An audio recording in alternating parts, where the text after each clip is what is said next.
Hello, Bucks fans. This is Real Bucks Talk back again with another video. And today I want to just dive more into this Buccaneers versus Texans matchup and really get a look at what the Buccaneers need to do in order to win this game on Sunday.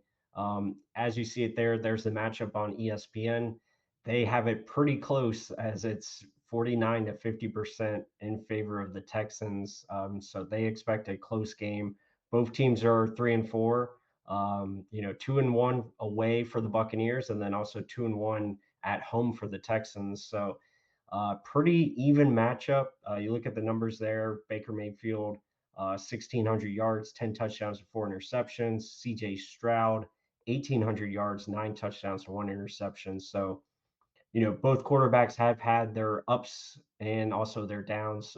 Specifically, more so Baker Mayfield has been kind of struggling of late, just trying to get this offense moving, but it's not all on him, right? There's a lot of different factors, play calling, just overall execution needs to be better when it comes to the offense. Mike Evans having a pretty good year as well, 500 yards, 5 touchdowns already.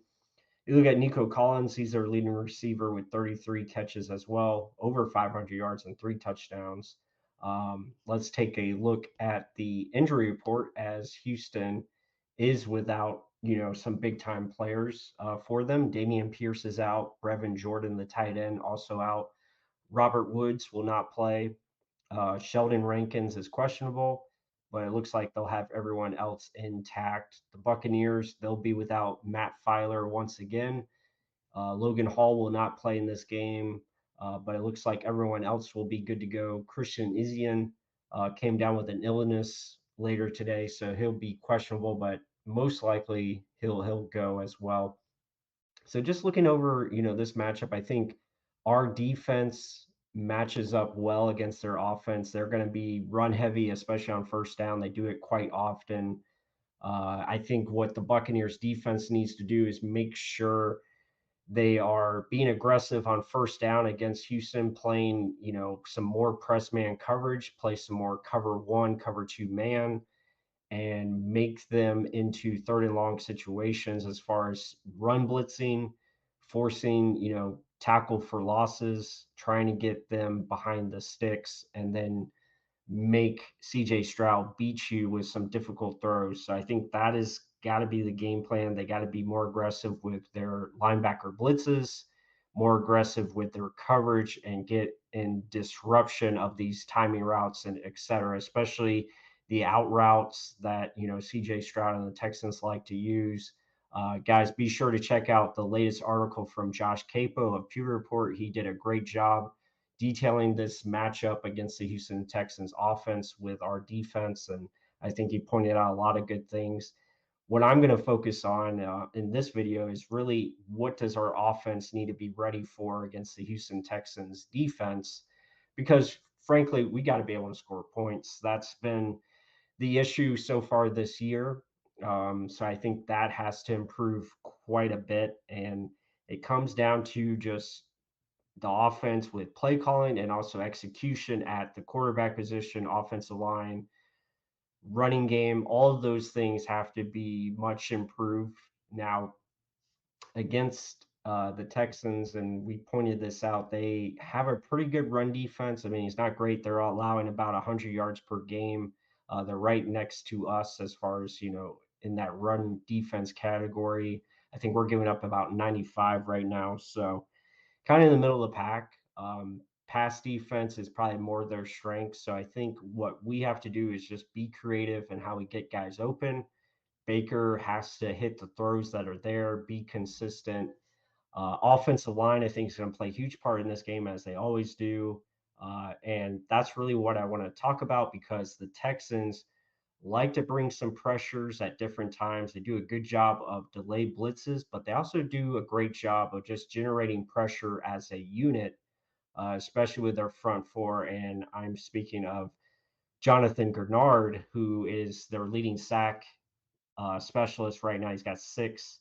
And just want to show some plays here. All right, here we go, guys. So as you see here, just going to highlight number 52 here for the Texans. This is Jonathan Gernard, and he had a great game against the Panthers. Now, I get it. The Panthers O line is not the Buccaneers O line. Buccaneers probably have a much better chance of being aware of these pressures and just what they can do from their front four. We probably match up better. But really, we just have to keep an eye out for 52 and see if they'll move him around because he'll be going up against Tristan Wirfs, which is probably not a good matchup for him. But just have to keep an eye out for the unit as a whole because they really do a great job of rushing as a unit. So we'll let the play start here. As you see here, number 52 just does a great job of fighting through here. Good bull rush. But you see the unit. I mean, there's three guys around Bryce Young, and they end up getting the sack.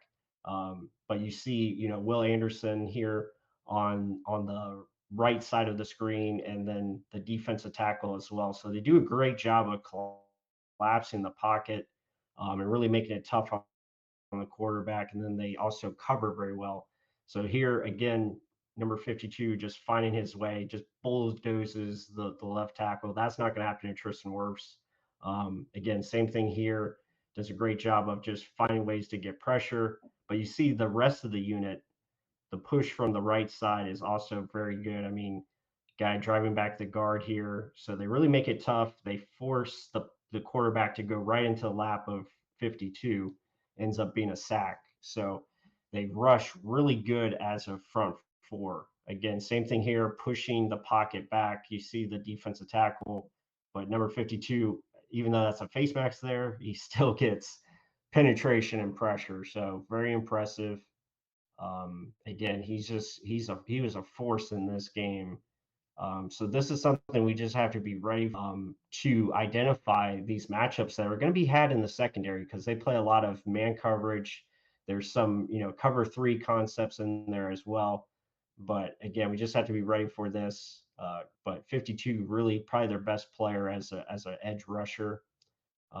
Again, going up against Tristan Wirfs, probably going to have a hard time. So this might not be a worry at all. But just have to be aware of him at all times, making sure you're not letting him get into the backfield.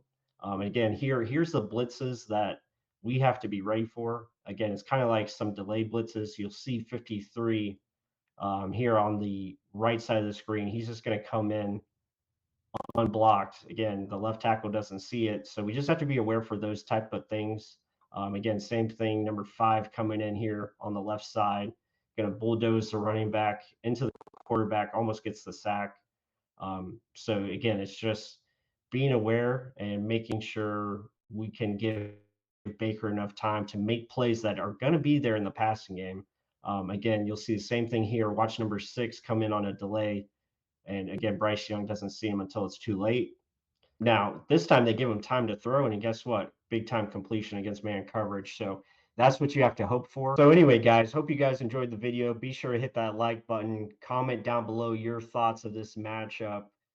Really just wanted to show you guys that. I think, pass protection will be key. If the Buccaneers can give Baker enough time to throw, which they have been for the most part of this season, we got to hit the plays. There's going to be plays there to be made. It's just going to come down to execution and quarterback play being above where it needs to be and make the plays work so we can score points. But yeah, let us know what you think. Hit that like button. And with that said, until the next one.